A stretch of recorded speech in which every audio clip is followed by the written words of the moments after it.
నమస్తే ఎన్సీఎన్ వార్తల్లోకి వెళ్లే ముందుగా హెడ్లైన్స్. ఆర్మూర్ నియోజకవర్గంలో సుడిగాలి పర్యటన చేసిన ఎమ్మెల్యే జీవన్ రెడ్డి శుభకార్యాల్లో పాల్గొని ఆశీర్వదించిన ఎమ్మెల్యే. నందిపేట్ మండలం మారంపల్లిలో కొలికి వచ్చిన దళితుల బహిష్కరణ, కలిసిమెలిసి ఉండాలని జాతీయ కమిషన్ చైర్మన్ సూచన. మాక్లూర్ మండలంలో పర్యటించిన జీవన్ రెడ్డి ఎమ్మెల్యే సమక్షంలో మాజీ సర్పంచ్లు, కాంగ్రెస్ నాయకులు టీఆర్ఎస్ పార్టీలో చేరిక. నేటితో ముగిసిన అయ్యప్ప పడిపూజలు, నిత్యాన్నదాన సత్రాలు, ఇరుముడులు కట్టి శబరిమలై బయలుదేరిన స్వాములు. తాటి చెట్టుపై నుండి పడి గీతా కార్మికుడి మృతి, కుటుంబాన్ని ప్రభుత్వం ఆదుకోవాలంటున్న గౌడ సంఘాలు. ఆర్మూర్ మండలంలోని గోవింద్పేట్ గ్రామంలో ఎమ్మెల్యే జీవన్ రెడ్డి పర్యటించారు. గ్రామంలో పౌష్టికాహార క్యాలెండర్ను నెక్ చైర్మన్ అశోక్ రెడ్డి సమక్షంలో జీవన్ రెడ్డి చేతుల మీదుగా ఆవిష్కరించారు. అలాగే ఇటీవలే గుండెపోటుతో మృతి చెందిన యాళ్ల శ్రీనివాస్ కుటుంబాన్ని పరామర్శించారు. ఈ సందర్భంగా జీవన్ రెడ్డి మాట్లాడుతూ పౌష్టికాహార లోపంతో ఉన్నవారు ప్రతి ఒక్కరూ గుడ్డు తినాలని సూచించారు. ప్రతి అంగన్వాడీ కేంద్రంలో సైతం ప్రతిరోజు గుడ్లు అందించాలని చెప్పారు. ఈ కార్యక్రమంలో టీఆర్ఎస్ నాయకులు తదితరులు పాల్గొన్నారు.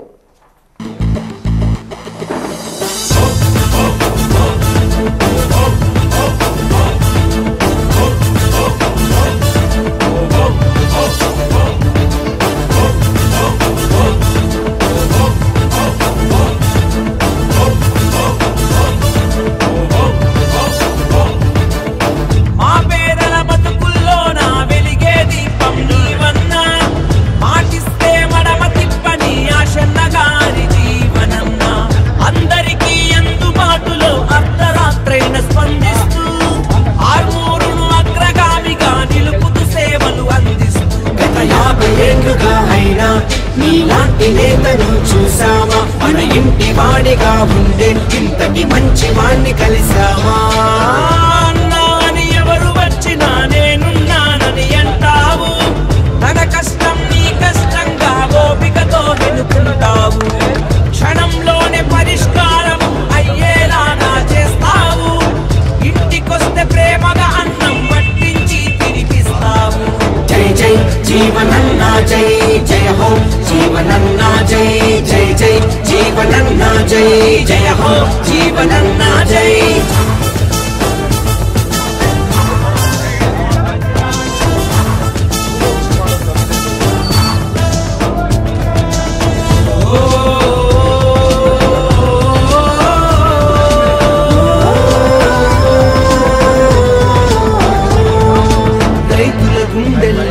తుపాకి దూతలు వాళ్ళు దించితే రైతుల పక్షం నిలిచి బకాయి ఇప్పించింది నీవే. ఎర్ర జొన్నలకు నేడు మద్దతు ధర ఇప్పించే చూడు, రైతు బాంధవుడు అయినా ఎర్ర జొన్నల జీవంగనతే.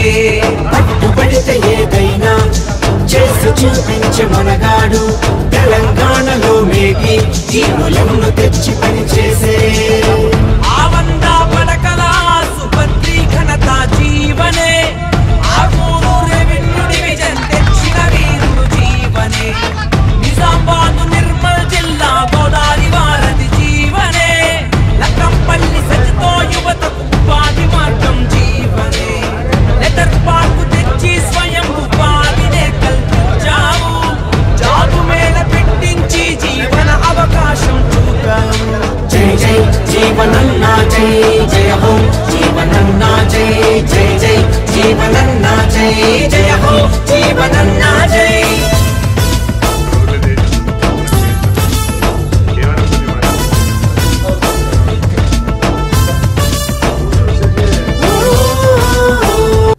ఆర్మూర్ పట్టణంలోని జంబి హనుమాన్ ఆలయంలో ఆర్మూర్ అయ్యప్ప సేవా సమితి ఆధ్వర్యంలో గత 40 రోజులుగా నిర్వహిస్తున్న నిత్యాన్నదానం నేటితో ముగియనుందని అయ్యప్ప సేవా సమితి సభ్యులు తెలిపారు.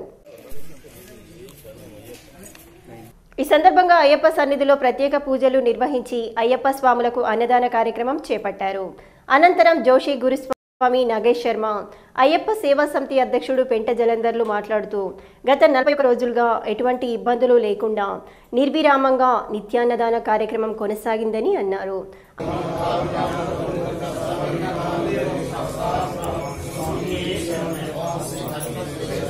అన్నదాత అయినటువంటి ఏబీ చిన్న ఆధ్వర్యంలో నిర్వహించిన నిత్యాన్నదాన కార్యక్రమానికి అనేక మంది అయ్యప్ప స్వాములు వచ్చి అన్నప్రసాదాన్ని స్వీకరించడం జరిగిందని, ఇందుకు సహకరించిన అయ్యప్ప స్వాములకు భక్తులకు కృతజ్ఞతలు చెప్పారు.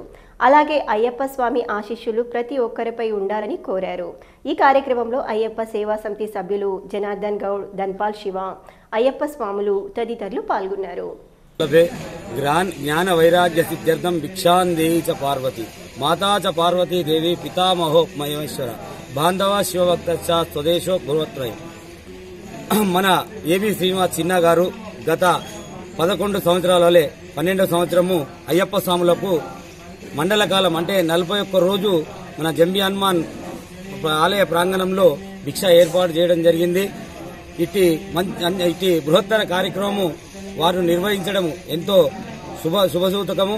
వారికి వారి కుటుంబానికి అయ్యప్ప స్వామి ఆయురారోగ్య ఐశ్వర్యాలు ప్రసాదించాలని కోరుకుంటూ ఈ కార్యక్రమాన్ని దిగ్విజయంగా నిర్వహించిన అయ్యప్ప సేవా సమితి అధ్యక్షులు పెంట జలంధర్ గారికి మరియు కోశాధికారి ధన్పాల్ శివ గారికి మరియు గురుస్వామి జనార్దన్ గౌడ్ గారికి ప్రత్యేక ధన్యవాదాలు తెలియజేస్తూ వారు ఇదే విధంగా ఈ కార్యక్రమం నిర్వహిస్తూ అయ్యప్ప కృపకు పాత్రలు కావాలని కోరుకుంటున్నాం. స్వామి సంవత్సరాలుగా అయ్యప్ప శబరిమలలోని అయ్యప్ప ఆలయంలో మహిళలకు 16 సంవత్సరాలు మొదలుకొని 10 నుంచి 50 సంవత్సరాల వయసు లోపు మహిళలకు ప్రవేశం లేదు. ఇది తరతరాలుగా పాటిస్తున్నటువంటి ఆచార సాంప్రదాయం. మరి అక్కడ ఉన్నటువంటి కేరళ ప్రభుత్వము ఒక హిందూ మతంపై దాడికి అన్న సంకేతంగా మరి బలవంతంగా మహిళలను అయ్యప్ప దర్శనానికి తీసుకురావడాన్ని ఆర్మూర్ అయ్యప్ప సేవా సమితి ద్వారా ఖండిస్తూ భవిష్యత్తులో ప్రభుత్వం ఇదే విధంగా వ్యవహరిస్తే ఇక్కడ పెద్ద ఎత్తున అయ్యప్ప స్వాములు అయ్యప్ప మాలదారు పెద్ద ఎత్తున ఉద్యమం చేసి ఆ ప్రభుత్వానికి తగిన గుణపాఠం చెప్తామని, మరి అక్కడ ప్రభుత్వం ప్రోత్సహిస్తున్న మహిళలు కూడా ఆలోచించాలి. ఇది మత సాంప్రదాయాల విశ్వాసం, మత సాంప్రదాయాల్ని గౌరవిస్తున్నటువంటి మన భారతదేశంలో అన్ని మతాలని గౌరవించాల్సిన అవసరం ఉంటుంది. అన్ని మతాల యొక్క ఆచార సాంప్రదాయాల్ని కొనసాగించాల్సి ఉంటుంది. కాబట్టి అలాంటి మహిళలు కూడా ఆలోచించి ఈ ప్రభుత్వం యొక్క ఈ ప్రోత్సాహానికి మీరు సహకారం అందించొద్దని, లొంగకుండా ఉండాలని ఆర్మూర్ అయ్యప్ప సేవా సమితి తరఫున విజ్ఞప్తి. ఆర్మూర్ మండలం పేర్కిడ్ గ్రామంలో గీతా కార్మికుడు చెట్టుపై నుండి ప్రమాదవశాత్తు పడి మృతి చెందాడు. పేర్కిడ్ గ్రామానికి చెందిన నర్సగౌడ్ ఉదయం కళ్ళు గీయడానికి చెట్టు ఎక్కగా మోకుతాడు ఊడిపోవడంతో చెట్టుపై నుండి పడి అక్కడికక్కడే మృతి చెందాడు. సందర్భంగా గీతా కార్మికుల సంఘం సభ్యులు మాట్లాడుతూ ఉదయం చెట్లు గీయటానికి వెళ్లిన నర్సగౌడ్ తాటి చెట్టు కళ్ళు తీయటానికి చెట్టు ఎక్కాడని, ప్రమాదవశాత్తు మోకుతాడు కాళ్ల నుండి ఊడిపోవడంతో చెట్టుపై నుండి పడి చనిపోయారని తెలిపారు. భార్య ఫిర్యాదు మేరకు కేసు నమోదు చేసి దర్యాప్తు జరుపుతున్నట్లు పోలీసులు పేర్కొన్నారు. కార్మిక సహకార సంఘం కొట్టారమూరు సభ్యుడు కళ్ళు గీయటానికి తాటి చెట్టు ఎక్కి ప్రమాదవశాత్తు మోపుదాడు జారిపోయి పడి మరణించినాడు. కాబట్టి ఆయన కుటుంబాన్ని ప్రభుత్వం ఆదుకోవాల్సిందిగా సొసైటీ కళ్ళు గీత పారిశ్రామిక సహకార సంఘం తరఫున మేము కోరుతున్నాము. మరి మరణించిన వ్యక్తి పేరు నాగుల నరసగౌడ్. ఆయనకు ఒక కూతురు, ఒక కుమారు, కూతురు గర్భవతి. కాబట్టి ప్రభుత్వం ఐపీడీఎస్ స్కీమ్ ద్వారా నూతన ఇంటర్పోల్స్ ఏర్పాటు చేసి మెరుగైన విద్యుత్ని అందిస్తామని, 33/11 లైన్ ఏర్పాటు చేసి లో వోల్టేజీ సమస్యను సైతం పూర్తిగా పరిష్కరిస్తామని విద్యుత్ డీఈ అల్జాపూర్ రమేష్ అన్నారు. ఆర్మూర్ డివిజన్ పరిధిలో నూతన స్తంభాలు ఏర్పాటు చేస్తున్నామని, విద్యుత్ అంతరాయానికి వినియోగదారులు సహకరించాలని ఆయన కోరారు. మండలంలోని సుర్బిరియాల్ గ్రామంలో 1 కోటి రూపాయలతో 33/11 విద్యుత్ సబ్స్టేషన్ నిర్మిస్తున్నామని, అదేవిధంగా రాజారాం నగర్ కాలనీ ట్రాన్స్ఫార్మర్ స్థల అనుమతి కోసం పంపించడం జరిగిందని తెలిపారు. ఐపీడీఎస్ స్కీమ్ ద్వారా పాత పోల్స్ను తీసివేసి ఇబ్బందులు కలగకుండా నూతన స్తంభాలు ఏర్పాటు చేస్తున్నామని, రాజారాం నగర్ కాలనీలో ట్రాన్స్ఫార్మర్ ఏర్పాటు చేస్తే పట్టణంతో పాటు మండలంలోని గ్రామాల్లో అన్ని చోట్ల విద్యుత్ సమస్యలు పూర్తిగా పరిష్కారం అయిపోయినట్లే అని స్పష్టం చేశారు. త్వరలోనే అన్ని పనులు పూర్తి చేస్తామని ఆయన అన్నారు. టెక్నికల్ ఛార్జింగ్ చేసి లోడ్ తీసుకోవడం జరుగుతుంది. మరియు ఆర్మూరు మండలంలో ఆర్మూరు టౌన్లో నంబర్ 2 సబ్స్టేషన్ 30K11K సబ్స్టేషన్ మాడ్పల్లి ప్రాంతంలో నూతనంగా మేము ప్రపోజ్ చేశాము. దానికోసం ల్యాండ్ మనకు వచ్చేస్తే అది కూడా ప్రారంభోత్సవం చేసుకుంటాము వర్క్స్. మరియు ఆర్మూరు టౌన్లో ఐబిడిఎస్ స్కీమ్ ద్వారా ఇంటర్ పోల్స్ కానీ, 3rd వైర్ ఉంటే 5th వైరు, మరి చెడిపోయిన పోల్లు, డ్యామేజెస్ పోల్లు, అదనంగా ట్రాన్స్ఫార్మర్లు అన్ని చేసి ఆర్మూరు మున్సిపాలిటీ ఏరియాలో ఉన్న విద్యుత్ సమస్యలన్నీ పరిష్కరించి ఆర్మూరు పట్టణంలో మెరుగైన విద్యుత్ ఇవ్వడానికి మేము ఐబిడిఎస్ స్కీమ్ ద్వారా వర్క్స్ చేయడం జరుగుతుంది. ఈ స్కీము బడ్జెట్ ఉన్నంత వరకు మొత్తం కవర్ చేసి అన్ని గల్లీలలో, అన్ని ప్రాంతాలలో మెరుగైన విద్యుత్ లైన్లు చేయడం జరుగుతుంది. ద్వారా విద్యుత్ అంతరాయం లేకుండా ఆర్మూరు పట్టణంలో మెరుగైన విద్యుత్తు, నాణ్యమైన విద్యుత్ ఇవ్వడం జరుగుతుంది. ఐబిడిఎస్ స్కీమ్ ద్వారా జరుగుతున్న వర్క్స్లలో మేము ఎన్సీలు తీసుకుంటాము. అందుకే ఏమన్నా అంతరాయం జరిగితే విద్యుత్ వినియోగదారులు మాతో సహకరించి ఈ వర్క్స్ చేయడానికి సహకరించగలరని మనవి. గ్రామ పంచాయతీ ఎన్నికల పర్వం రేపటి నుండి మొదలు కానుండటంతో గ్రామాల్లో ఎన్నికల సందడి మొదలైంది. తొలి విడత ఎన్నికల నామినేషన్ల ప్రక్రియ రేపటి నుండి ప్రారంభం కానుంది. దీంతో పోటీ చేసే అభ్యర్థులు వారి వారి ఏర్పాట్లలో నిమగ్నమయ్యారు. ఎన్నికల నామినేషన్ ప్రక్రియకు అధికారులు పూర్తి ఏర్పాట్లు చేశారు. ఆర్మూర్ మండలంలోని 18 గ్రామాల్లో పంచాయతీ ఎన్నికలు నిర్వహించనున్నారు. పార్టీలకు సంబంధం లేకుండా ఎన్నికలు జరగాల్సి ఉన్న ప్రతి గ్రామంలో పార్టీ నేతల చర్చలు కొనసాగుతున్నాయి. ఏ అభ్యర్థులకు మద్దతు ఇవ్వాలో, ఎవరిని రంగంలో దించాలో ఆయా పార్టీల అగ్రనేతలు ఇప్పటికే ఖరారు చేశారు. రిజర్వేషన్ల ప్రకారం అభ్యర్థులను బరిలో దించుతున్నారు. ఏదేమైనప్పటికీ టీఆర్ఎస్ వర్కింగ్ ప్రెసిడెంట్ కేటీఆర్ పిలుపు మేరకు టీఆర్ఎస్ నాయకులు తమ అభ్యర్థులను ఏకగ్రీవం చేసేందుకు ప్రయత్నం చేస్తున్నారు. గ్రామాభివృద్ధి కమిటీలు నాయకులు ఇప్పటికే పలుమార్లు చర్చలు కొనసాగిస్తున్నారు. రేపటి నుండి ప్రారంభం కానున్న నామినేషన్ల ప్రక్రియతో ఎవరెవరు బరిలో ఉంటారో తెలిసిపోతుంది. ఎన్నికలకు అధికారులు ఏర్పాట్లు చేశారు. వివిధ గ్రామ పంచాయతీల్లో నామినేషన్లు స్వీకరించే విధంగా స్టేజ్ 1, స్టేజ్ 2 అధికారులను ఏర్పాటు చేసి బందోబస్తును నియమించారు. ఆర్మూర్ పట్టణంలోని రాజారాం నగర్ పెద్ద బజార్లో కేటీఆర్ పిలుపు మేరకు పట్టణ అధ్యక్షుడు కలిగోట గంగాధర్ ఆధ్వర్యంలో టీఆర్ఎస్ పట్టణ శాఖ నాయకులు ఓటరు నమోదు కార్యక్రమాన్ని నిర్వహించారు. ఈ సందర్భంగా కలిగోట గంగాధర్ మాట్లాడుతూ ఓటరు నమోదు ప్రక్రియ శరవేగంగా పట్టణంలో కొనసాగుతుందని, రాష్ట్ర వర్కింగ్ ప్రెసిడెంట్ ఆదేశానుసారం గల్లంతైన ఓటర్లను జాబితాలో చేర్చే ప్రక్రియ కొనసాగుతుందని అన్నారు. ఈ కార్యక్రమంలో టీఆర్ఎస్ నాయకులు పోల సుధాకర్, జో శ్రీనివాస్ తదితరులు పాల్గొన్నారు. తెలంగాణ రాష్ట్ర ప్రభుత్వం 2014లో ఏర్పాటయ్యాక రైతుల కోసం అనేక రకాల అభివృద్ధి సంక్షేమ పథకాలను ప్రవేశపెట్టి రైతులను అన్ని విధాలుగా ఆదుకుంటుంది.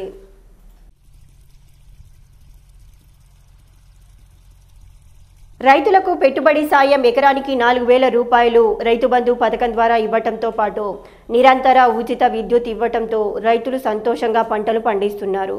దీంతో పల్లెలు పచ్చదనంతో కలకలలాడుతున్నాయి. ఆర్మూర్ మండలంలోని అన్ని గ్రామాల్లో రైతులు వరి, మక్క, సజ్జతో పాటు పసుపు, సోయా పంటలు అధికంగా పండిస్తారు.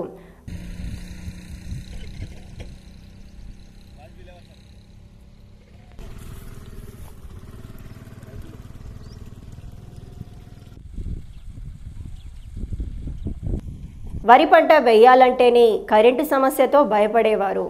కానీ ప్రభుత్వం ఇస్తున్న నిరంతర విద్యుత్తో రైతులు ధైర్యంగా రబీ పంటలు వేస్తున్నారు. పెట్టుబడి సహాయంతో పాటు 24 గంటల కరెంట్ ఇస్తున్నందుకు పల్లెలన్నీ పాడి పంటలతో పచ్చదనంతో కలకలలాడుతున్నాయి. తెలంగాణ ప్రభుత్వం రైతులను అన్ని రకాలుగా ఆదుకుంటూ ప్రోత్సహిస్తున్నందుకు ఆర్మూర్ రైతులు హర్షం వ్యక్తం చేస్తున్నారు.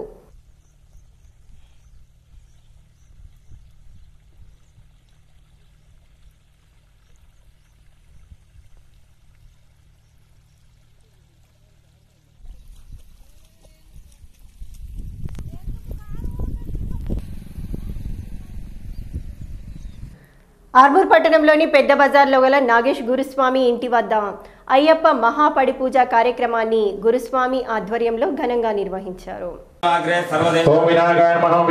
ఈ సందర్భంగా గణపతి, సుబ్రహ్మణ్య స్వామి, అయ్యప్ప స్వాములకు పాలు, పెరుగు, నెయ్యి, తేనె, పంచామృతాలతో అభిషేకం చేశారు. అయ్యప్ప స్వాములు భక్తి భజన పాటలు పాడుతూ స్వామియే శరణమయ్యప్ప అంటూ స్వామి పూజలో పాల్గొన్నారు.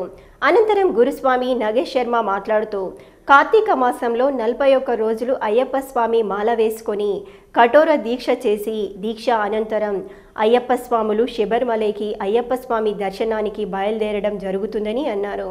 స్వామి దీక్ష పూర్తవుతుంది కనుక చివరిగా తమ ఇంటి వద్ద పడి పూజ నిర్వహించి స్వామివారికి సహస్ర బిల్వార్చన, సహస్ర పుష్పార్చన మరియు విశేష పూజలు చేయడం జరిగిందని తెలిపారు.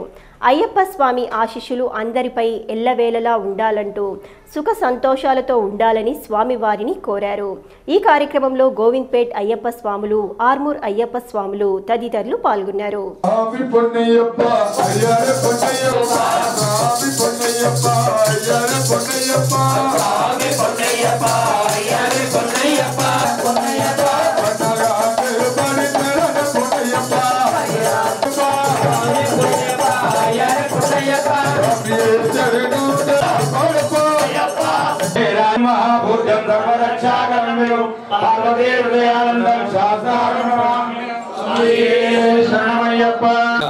పడి పూజ నిర్వహించడం జరిగింది. చిట్ట చివరిగా మా ఇంట్లో మా సగృహంలో గోవింద్పేట స్వాములు సహకారంతో ఈరోజు మా ఇంట్లో అయ్యప్ప స్వామికి పంచామృతాభిషేకాలు మరియు సహస్ర పుష్పార్చన, సహస్ర బిల్వార్చన విశేష పూజలు జరిపించడం జరిగింది. అదేవిధంగా 8వ తారీఖు నాడు శబరిమలై బయలుదేరుతున్నాం కాబట్టి ఈరోజు రేపు ఎవరి వాళ్ళ ఇళ్ళలో వాళ్ళు తింటారు కాబట్టి ఇవాళ మాకు సమయం ఇవ్వడం జరిగింది. స్వాములందరూ కూడా ఈరోజు మా ఇంట్లో అయ్యప్ప పడి పూజ నిర్వహించడం జరిగింది. ఈ కార్యక్రమాన్ని సహకరించిన స్వాములు గోవింద్పేట స్వాములకు రాజేశ్వర స్వామి, నర్సారెడ్డి స్వామి, నవీన్ స్వామి, లింగారెడ్డి స్వామి, కన్య స్వాములందరికీ కూడా స్వామి శరణం తెలియజేస్తూ సర్వే జన సుఖినో భవంతు. స్వామియే శరణమయ్యప్ప. మాక్లూర్ మండలంలోని పలు గ్రామాల్లో జీవన్ రెడ్డి పర్యటించారు. పలు శుభకార్యాల్లో పాల్గొన్నారు. అలాగే పలువురు కాంగ్రెస్ నాయకులు ఎమ్మెల్యే సమక్షంలో టీఆర్ఎస్లో చేరగా వారికి జీవన్ రెడ్డి పార్టీ కండువాలు కప్పి పార్టీలోకి ఆహ్వానించారు. మాక్లూర్ మండలంలోని ముల్లంగి గ్రామంలో K6 కెమెరామెన్ రమణగౌడ్ తనయుని కేశఖండన కార్యక్రమంలో పాల్గొన్నారు. అలాగే మండలానికి చెందిన కాంగ్రెస్ నాయకులు మాజీ సర్పంచ్ అనిల్ టీఆర్ఎస్ పార్టీలో చేరగా ఎమ్మెల్యే కండువా కప్పి పార్టీలోకి ఆహ్వానించారు. అనంతరం జీవన్ రెడ్డి మాట్లాడుతూ టీఆర్ఎస్ చేస్తున్న పథకాలకు టీఆర్ఎస్ గూటికి భారీగా చేరికలు కొనసాగుతున్నాయని తెలిపారు. ఈ కార్యక్రమంలో టీఆర్ఎస్ నాయకులు తదితరులు పాల్గొన్నారు.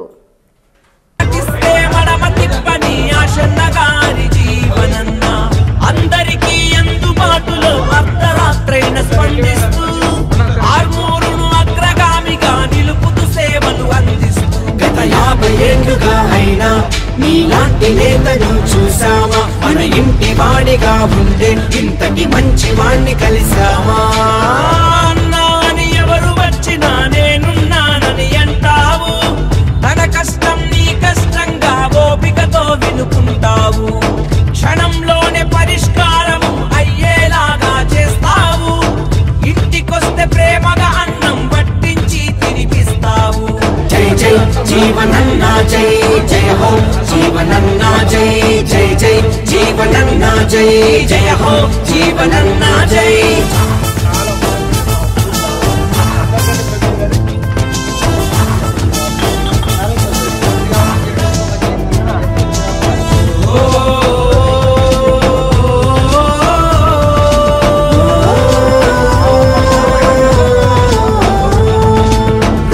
గుండెల్లో నా తుపాకి తూటల వాళ్ళు దించితే రైతుల పక్షం నిలిచి బకాయి ఇప్పించింది నీవే. ఎర్ర జొన్నలకు నేడు మద్దతు ధర ఇప్పించే చూడు. రైతు బాంధవుడు అయినా ఎర్ర జొన్నల జీవంగనతే. పట్టుబడితే ఏదైనా చేసి చూపించే మొనగాడు. తెలంగాణలో మేటి జీవులను తెచ్చి పని చేసే ఆవందా పడకల సుపత్రి ఘనత జీవనే. ఆర్మూరు రెవెన్యూ డివిజన్ తెచ్చిన వీరుడు జీవనే. నిజామాబాద్ నిర్మల్ జిల్లా గోదావరి వారధి జీవనే. ఇటీవలే నందిపేట్ మండలం మారంపల్లి గ్రామంలో సాంఘిక బహిష్కరణకు గురైన 80 దళిత కుటుంబాలను జాతీయ ఎస్సీ/ఎస్టీ కమిషన్ చైర్మన్ రాములు సందర్శించారు. గత నెల నుండి సాంఘిక బహిష్కరణకు గురైన కుటుంబాలకు ఎలాంటి సహకారం అందించలేదని ఆర్డీఓపై మండిపడ్డారు.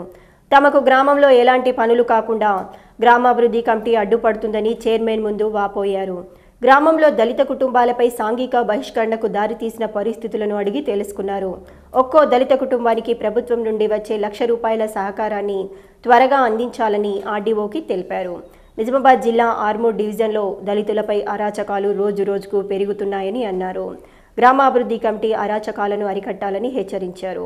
ఈ కార్యక్రమంలో DCP Sridhar Reddy, ACP Ramulu, RDO Srinivasulu, MRO, దళిత సంఘాల నాయకులు తదితరులు పాల్గొన్నారు. ఇమ్మీడియట్గా దీని మీద ఎఫ్ఐఆర్ రిజిస్టర్ చేయమని చెప్పి అదే రోజు రాత్రి ఎఫ్ఐఆర్ రిజిస్టర్ చేపించేసింది సార్. వాళ్ళు ఎంతమంది మీరైతే పెట్టారో ఎఫ్ఐఆర్ 25 మెంబర్స్ మీద ఎఫ్ఐఆర్ రిజిస్టర్ చేయడం జరిగింది. 80 దళిత ఫ్యామిలీస్ని అందులో ఇంక్లూడ్ చేశాం సార్. చేసి ఇమీడియట్గా ఆర్డీఓ గారితో మాట్లాడి ఎంపీడీఓ ఎంఆర్ఓ గారితో మాట్లాడి తెల్లారెమ్మటే 10:30కి గ్రామానికి రావడం జరిగింది సార్. ఇమీడియట్గా రాత్రి అందరినీ పట్టుకొచ్చి 25 మంది నేరస్తుల్ని తీసుకొచ్చినాం సార్. రిమాండ్ రిపోర్ట్ తయారు చేసినాం. ఇప్పుడు కోర్టు ముందర ప్రవేశపెడుతున్నాం sir. Commission judicial power cabinet minister ర్యాంక్లో ఉన్న వ్యక్తి వచ్చినప్పుడు కలెక్టర్ ఎస్పీ రావాల్సిన అవసరం ఎంతైనా ఉండేది. ఈ సంఘటన జరిగినప్పుడు ఎక్కడైతే రేప్ కేసు, ఎక్కడైతే మర్డర్ అవుతుందో, ఎక్కడైతే బహిష్కరిస్తారో ఆ విలేజ్కు ప్రత్యేకంగా సుప్రీంకోర్టు గైడ్లైన్స్ ప్రకారంగా కలెక్టర్ ఎస్పీ వచ్చి విజిట్ చేసి విచారణ జరిపి న్యాయం చేయవలసిన వ్యక్తులు ఎందుకు రాలేదు, ఎందుకు ఈ యొక్క విలేజ్ని విజిట్ చేయలేదు అనేది నేను ఆవేదన పొందుతున్నా. కనీసం నేను వచ్చినప్పుడన్నా కలెక్టర్, కమిషనరు కనీసం వచ్చి నా ముందు ఉన్న జనాల యొక్క విజ్ఞాపన పత్రాలను తీసుకొని వాళ్ళ విచారణ ఇన్నిటి న్యాయం చేయవలసిన అధికారులే రాకపోవడము దళితుల మీద ఎంత వ్యతిరేకత ఉన్నదో దీన్ని బట్టి తెలుస్తున్నది. కానీ ప్రపంచంలో కానీ భారతదేశంలో కానీ ఎక్కడ జరగని విధంగా ఈ యొక్క ఆర్మూరు జిల్లాలో విలేజ్ డెవలప్మెంట్ అనే ఒక వ్యవస్థతోటి సర్పంచ్ పనులు కానీ, ఎంపీటీసీ పనులు కానీ, ఎంపీ పనులు కానీ ఇవేది కూడా జరగకుండా వీళ్ళ రాజాధికార పెద్దతనం నడుస్తుంది. ఇది ప్రజాభిప్రాయానికి వ్యతిరేకమైన విషయము. గతంలో నేను 2 మంత్రి విషయంలో పోయినప్పుడు కూడా చెప్పడం జరిగింది. అక్కడ కూడా ఈ యొక్క దళితులను కుల బహిష్కరణ చేశారు. అక్కడ నష్టపరిహారం జరిగింది. అయినా జరిగిన కానీ కూడా ఇది 3వది జరుగుతుందంటే ఇక్కడ ఉన్న ఎమ్మెల్యేలు కానీ, ఎంపీలు కానీ, మిగతా నాయకులు కానీ ఎందుకు పట్టించుకుంటలేరు? ఈ యొక్క విలేజ్ డెవలప్మెంట్ కమిటీని రద్దు చేసి ప్రజాస్వామ్యం పద్ధతిలో ఎన్నుకున్న సంఘాలను చేయాలి. కానీ వీళ్ళని ఎందుకు బహిష్కరించారు? వీళ్ళు ఒక అంబేద్కర్ భవనం కట్టుకోనికే ప్రభుత్వ భూమి 50 గజాల స్థలం ఉన్నది. మిగతా 4 కులాల యొక్క డెవలప్మెంట్ కమిటీ ఎట్లా దాన్ని కట్టనిచ్చారు? వాళ్ళ భవనాలు అంబేద్కర్ భవనం మెంబర్ తాగిరు. వీళ్ళు ప్రశ్నించినందుకే వీళ్ళను బహిష్కరించారు. వారికి ఆదేశాలు ఇచ్చిన ఇంటింటికి ₹1,00,000 వాళ్ళకు నష్టపరిహారము చెల్లించాలని చెప్పడం జరిగింది. ఆర్డీఓ గారు కూడా దాన్ని ఒప్పుకున్నారు. ఈ నెల లోపల ఒకవేళ నష్టపరిహారం జరగకుంటే కలెక్టర్ గారిని హైదరాబాద్కు పిలిపించవలసిన పరిస్థితి ఏర్పడుతుంది. కాబట్టి ప్రెస్ ద్వారా ఈ సమాజానికి ఈ యొక్క విలేజ్ డెవలప్మెంట్ విషయంలో ప్రజలకు చైతన్యపరచాలి. పోలీసు కూడా చైతన్యపరిచి, ఆర్డీఓ, కలెక్టర్ కూడా ఇక్కడ ప్రజలను చైతన్యపరిచి ఇట్లాంటి వ్యవస్థను రద్దు చేయాలి. వేల్పూర్ మండల కేంద్రంలో గ్రామ పంచాయతీ కార్మికుల వేతనం 18,000 ఇవ్వాలని, సమాన పనికి సమాన వేతనం ఇవ్వాలని కోరుతూ ఈ నెల 8, 9 తేదీలలో జరిగే సమ్మెను విజయవంతం చేయాలని కోరుతూ ఐఎఫ్టీయూ జిల్లా నాయకులు పోస్టర్లను ఆవిష్కరించారు. ఈ సందర్భంగా ఎస్టీయూ జిల్లా నాయకులు దాసు మాట్లాడుతూ సమాన పనికి సమాన వేతనం తెలంగాణ రాష్ట్ర ప్రభుత్వం ఇవ్వటం లేదని, ఎన్నికల ముందు ఇచ్చిన హామీలను పూర్తి స్థాయిలో నెరవేర్చడం లేదని, తెలంగాణ రాష్ట్ర ప్రభుత్వం పూర్తిగా విఫలమైందని, అన్ని రాష్ట్రాల్లో కార్మికులకు సమాన పనికి సమాన వేతనం ఉందని, మన రాష్ట్రంలోనే సమాన పనికి సమాన వేతనం ఇవ్వటం లేదని, వెంటనే తెలంగాణ రాష్ట్ర ప్రభుత్వం స్పందించి కార్మికులకు అన్ని విధాలుగా ఆదుకోవాలని కోరారు. ఈ కార్యక్రమంలో ఐఎఫ్టీయూ నాయకులు తదితరులు పాల్గొన్నారు. 2016 అక్టోబర్ 26 తారీఖు నాడు సమాన పనికి సమాన వేతనం ఇవ్వాలని చెప్పి ఒక జడ్జిమెంట్ ఇచ్చింది. ఆ జడ్జిమెంట్ ప్రకారం గ్రామ పంచాయతీ కార్మికులందరికీ కూడా దాన్ని అమలు చేయాలని చెప్పి మేము కోరుతా ఉన్నాం. అదేవిధంగా ఇవాళ దేశంలో ఉన్నటువంటి రైతులు కానీ లేకుంటే కార్మికులు కానీ వీళ్ళందరినీ ఆదుకునేటువంటి చర్యలు నరేంద్ర మోడీ చేయాలి. కానీ నరేంద్ర మోడీ కార్మిక వ్యతిరేక విధానం అవలంబిస్తూ ఉన్నాడు. పోరాడి సాధించుకున్న కార్మిక చట్టాలని సవరణ పేరుతోని మొత్తం మార్చేసి మొత్తం కంపెనీ వాళ్లకు పెట్టుబడిదారులకు ఊడిగం చేస్తూ ఉండు. ఇది కరెక్ట్ కాదు. అందుకోసమే మొత్తం ఈ నెల 8-9 తారీఖుల్లో దేశవ్యాప్తంగా కార్మికులు ఉద్యోగులు సమ్మె చేస్తూ ఉన్నాం. కాబట్టి గ్రామ పంచాయతీ కార్మికులు మిగతా కార్మికులందరూ కూడా ఈ 8 నాడు జరిగేటువంటి 9 నాడు జరిగేటువంటి సమ్మెలో స్వచ్ఛందంగా పాల్గొనాలి. అదేవిధంగా నరేంద్ర మోడీ స్వదేశీ జపం చేసిండు, కానీ విదేశీ విధానాలు అవలంబిస్తుండు. స్వచ్ఛ భారత్ అన్నాడు, కానీ గ్రామ పంచాయతీ కార్మికుల్ని మున్సిపాలిటీ కార్మికుల్ని మర్చిపోయిండు. కాబట్టి ఇవాళ ఈ దేశంలో కష్టపడి పనిచేస్తున్న వాళ్ళకి విలువ లేకుండా పోయింది. మాటలు చెప్పే వాళ్ళు మోసం చేసే వాళ్ళకే ఇవాళ లాభం జరుగుతూ ఉంది. అందుకోసమే ఇప్పటికీ అనేక సార్లు సమ్మెలు చేసినాం, దేశవ్యాప్తంగా సమ్మెలు జరిగినాయి. కాబట్టి ఈసారి చివరిగా ఈ మోడీ సర్కార్ కానీ ఇంకా పాలకుల యొక్క నిర్లక్ష్యానికి నిరసనగా జరిగేటువంటి ఈ యొక్క సమ్మెలో కార్మికులు పెద్ద ఎత్తున పాల్గొనాలని చెప్పి తెలంగాణ ప్రగతిశీల గ్రామ పంచాయతీ వర్కర్స్ యూనియన్ IFTU తరపున ఈ ప్రభుత్వాన్ని డిమాండ్ చేస్తూ ఉన్నాం. కార్మికులు కూడా పెద్ద ఎత్తున పాల్గొనాలని చెప్పి కోరుతా ఉన్నాం. వేల్పూర్ మండల కేంద్రంలోని ప్రాథమిక ఆరోగ్య కేంద్రంలో సాధారణ ప్రసవమైన తల్లికి కేసీఆర్ కిట్ను డాక్టర్ అశోక్ అందజేశారు. ఈ సందర్భంగా డాక్టర్ అశోక్ మాట్లాడుతూ ప్రాథమిక ఆరోగ్య కేంద్రంలో సకల సౌకర్యాలు ఉన్నాయని, గర్భిణీలు ప్రాథమిక ఆరోగ్య కేంద్రాన్ని పూర్తి స్థాయిలో సద్వినియోగం చేసుకోవాలని సూచించారు. తెలంగాణ రాష్ట్ర ప్రభుత్వ ఆసుపత్రిలో ప్రసవం జరుపుకున్నట్లయితే అమ్మాయికి 13,000 రూపాయలు, అబ్బాయికి 12,000 రూపాయలను నగదు రూపంలో అందజేయడం జరుగుతుందని చెప్పారు. ఈ కార్యక్రమంలో వైద్య సిబ్బంది తదితరులు పాల్గొన్నారు.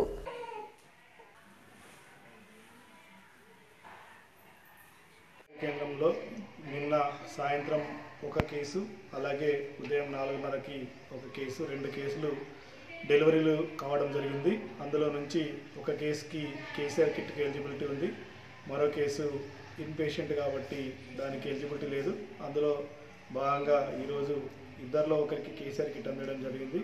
ఈ సందర్భంగా వేల్పూర్ మండల ప్రజలకు విన్నవించినది ఏమనగా, ప్రభుత్వ ఆసుపత్రిలో కాన్పులు చేసుకోవడం ద్వారా కేసీఆర్ కిట్టు, అలాగే కేసీఆర్ ప్రభుత్వం ద్వారా ఇవ్వబడుతున్న పారితోషికము 13,000 మహిళా శిశువుకి, అలాగే 12,000 అబ్బాయి పుడితే ఇవ్వడం జరుగుతూ ఉంది. కాబట్టి ప్రజలందరూ కూడా దీన్ని సక్రమంగా వినియోగించుకొని ప్రాథమిక ఆరోగ్య కేంద్రం పరిధిలో లేదు అంటే ఆర్మూర్ కమ్యూనిటీ హెల్త్ సెంటర్లో డెలివరీస్కి రావాల్సిందిగా ఈ వేల్పూర్ వైద్యాధికారిగా మనవి చేశారు. వార్తలు ముగించే ముందు హెడ్లైన్స్ మరోసారి. ఆర్మూర్ నియోజకవర్గంలో సుడిగాలి పర్యటన చేసిన ఎమ్మెల్యే జీవన్ రెడ్డి, శుభకార్యాల్లో పాల్గొని ఆశీర్వదించిన ఎమ్మెల్యే. నందిపేట మండలం మారంపల్లిలో కొలికి వచ్చిన దళితుల బహిష్కరణ, కలిసిమెలిసి ఉండాలని జాతీయ కమిషన్ చైర్మన్ సూచన. మాక్లూర్ మండలంలో పర్యటించిన జీవన్ రెడ్డి, ఎమ్మెల్యే సమక్షంలో మాజీ సర్పంచ్లు, కాంగ్రెస్ నాయకులు టీఆర్ఎస్ పార్టీలో చేరిక. నేటితో ముగిసిన అయ్యప్ప పడి పూజలు, నిత్యాన్నదాన సత్రాలు, ఇరుముడులు కట్టి శబరిమలై బయలుదేరిన స్వాములు. తాటి చెట్టుపై నుండి పడి గీతా కార్మికుడి మృతి, కుటుంబాన్ని ప్రభుత్వం ఆదుకోవాలంటున్న గౌడ సంఘాలు. ఇవి ఈ బులెటిన్లోని విశేషాలు. తిరిగి వచ్చే బులెటిన్లో మళ్ళీ కలుద్దాం. అంతవరకు సెలవు, నమస్కారం.